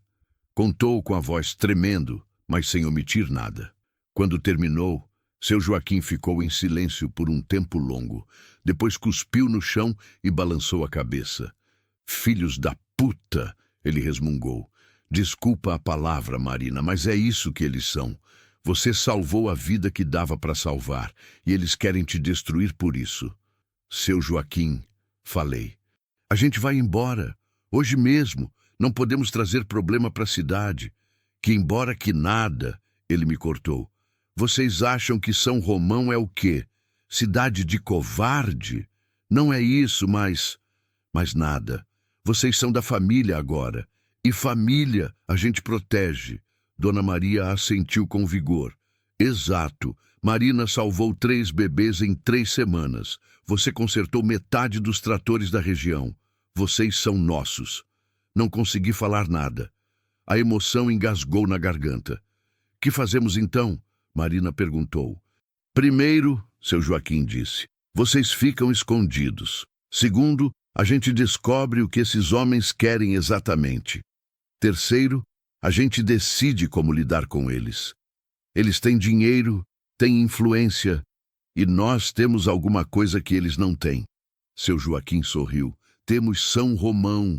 1 hora depois, a casa da Dona Carmen estava cheia de gente. Não era reunião planejada, era mobilização espontânea. A notícia dos homens estranhos se espalhou pela cidade em minutos, e todo mundo veio saber o que estava acontecendo. Marina e eu ficamos no quarto, escondidos, enquanto escutávamos as vozes alteradas na sala. Dona Carmen tinha contado nossa história para o pessoal da cidade, e pelo barulho eles não estavam nada contentes. Ofereceram R$ 500 por informação sobre onde eles estão. Ouvi a voz do Zezinho, dono do bar. R$ 500? Acham que a gente é o quê? São Romão não vende seus filhos, disse outra voz que reconheci como a do seu Zé. Nunca vendeu, nunca vai vender. Mas que a gente vai fazer? Perguntou Dona Francisca. Eles disseram que vão ficar na cidade até encontrar eles. Então vão ficar muito tempo, riu seu Joaquim, porque ninguém aqui viu nada, ninguém sabe de nada. O plano que nasceu naquela sala foi simples, mas eficiente. São Romão ia proteger seus novos filhos usando a arma mais poderosa de cidade pequena, a união. Todo mundo sabia onde estávamos, mas ninguém ia falar. Os homens podiam oferecer dinheiro, podiam ameaçar, podiam fazer pressão. Mas São Romão tinha decidido que Marina e eu éramos família, e família não se entrega.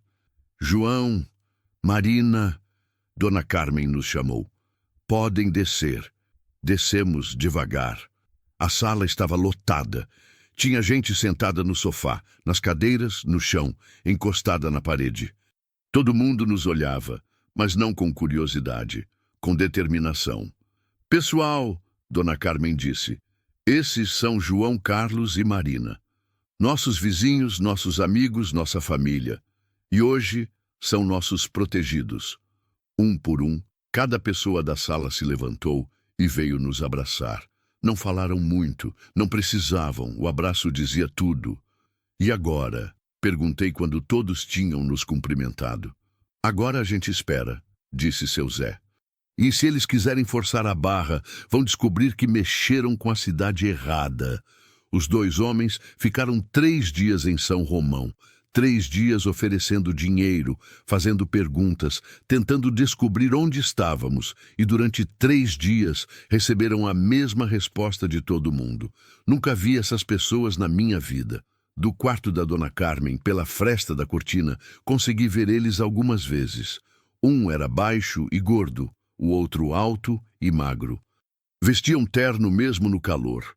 Andavam com cara de quem não estava acostumado com cidade pequena. Claramente não entendiam como São Romão funcionava. No segundo dia, tentaram pressionar o Zezinho, dono do bar. Disseram que sabiam que todo mundo estava mentindo, que iam chamar a polícia, que iam investigar a cidade inteira. Zezinho riu na cara deles. Polícia? Ele disse. Ótimo. Chama o Sargento Pereira. Ele é meu cunhado, vai adorar conversar com vocês. No terceiro dia, tentaram uma abordagem diferente.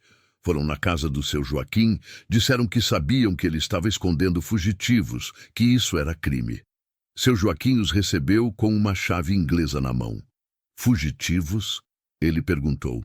Que fugitivos? Aqui só tem gente trabalhadora, mas se vocês quiserem continuar incomodando meus vizinhos, vou ter que pedir para vocês saírem da minha propriedade. Estamos investigando. Estão perturbando. Seu Joaquim interrompeu. E se não saírem agora, vou considerar isso invasão de domicílio. Os homens foram embora no final do terceiro dia, sem informação, sem pista, sem nada.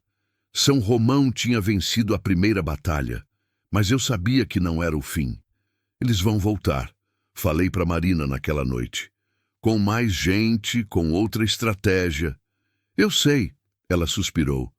Henrique Moraes não desiste fácil. Talvez a gente deveria mesmo ir embora. Não é justo com o pessoal da cidade.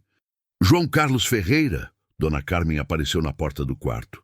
Escutei o que você disse e vou fingir que não escutei. Dona Carmen? Nada de Dona Carmen. Vocês acham que são um peso pra gente? Acham que estão causando problema? Não é isso, mas é exatamente isso. Vocês não entenderam ainda, não é? Vocês não são hóspedes aqui, são moradores, são família. E quando alguém mexe com nossa família, mexe com São Romão inteira. Ela se sentou na beirada da cama da Marina. Querida, você salvou a vida de 3 bebês. Você cuidou da Dona Antônia quando ela passou mal. Você ensinou a filha do seu Manuel a fazer curativo direito. Acha que a gente ia deixar uns homens de terno levar você embora? Mas eles têm poder. Eles têm dinheiro, Dona Carmen corrigiu. Poder é diferente.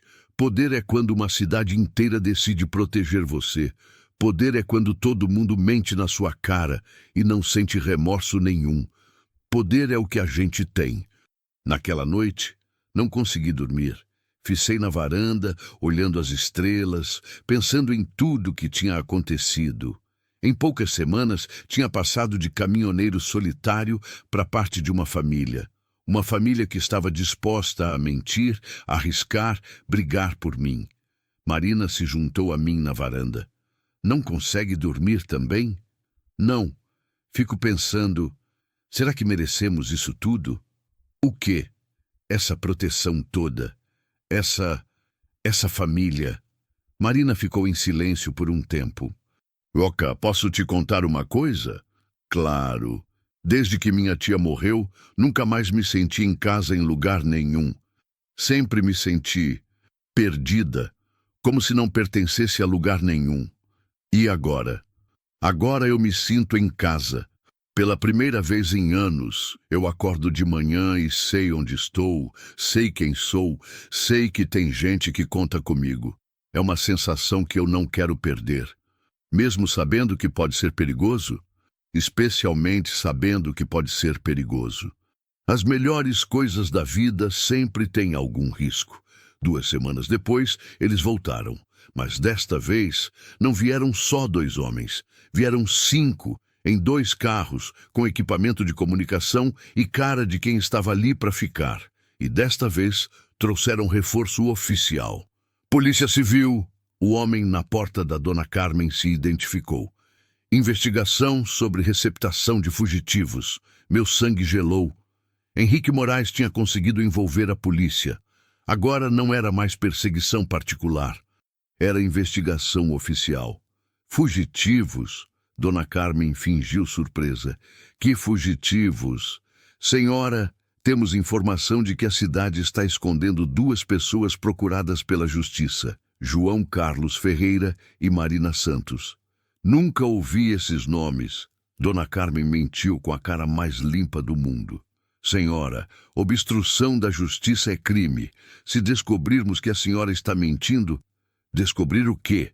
Seu Joaquim apareceu do nada com mais 5 homens da cidade. Qual é o problema, dona Carmen?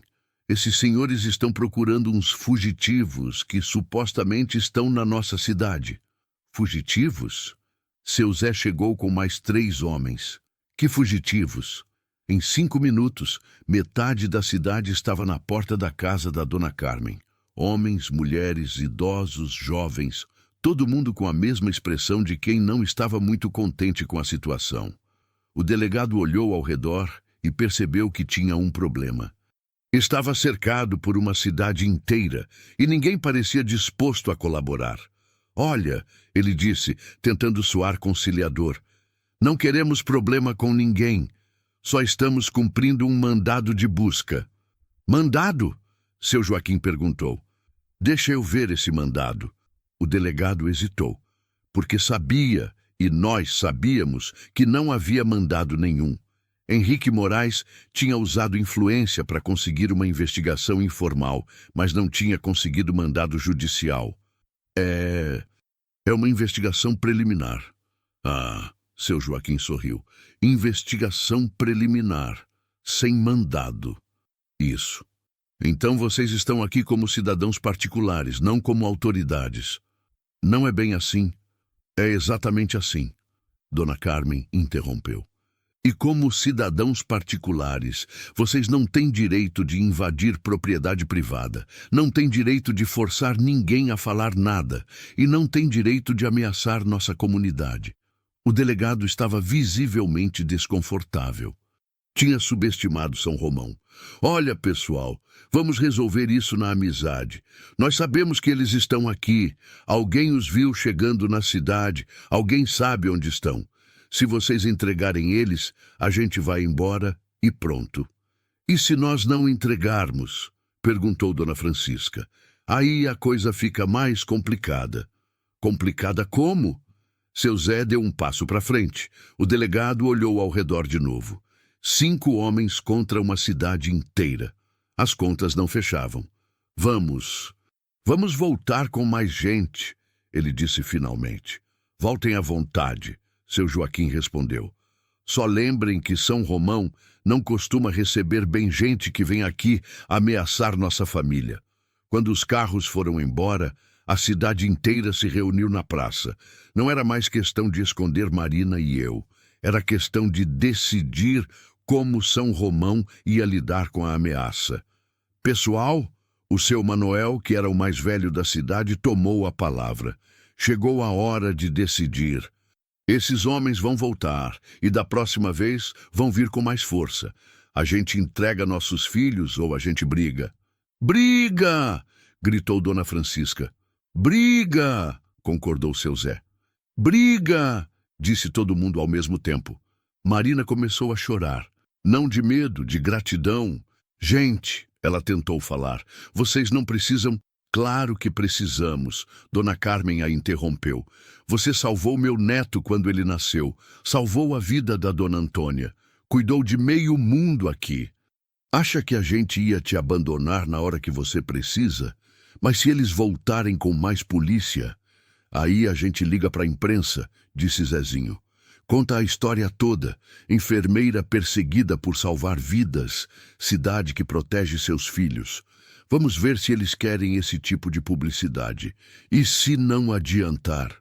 Aí, seu Joaquim sorriu, eles vão descobrir que mexeram com a cidade errada. São Romão já existia antes deles chegarem e vai existir depois que eles morrerem. A gente não se entrega. 3 dias depois, chegou um ônibus em São Romão. Não um ônibus comum. Um ônibus da TV Globo, com uma equipe de jornalismo de Belo Horizonte. Porque Zezinho tinha cumprido a promessa. Tinha ligado para a imprensa, contado a história, oferecido a pauta.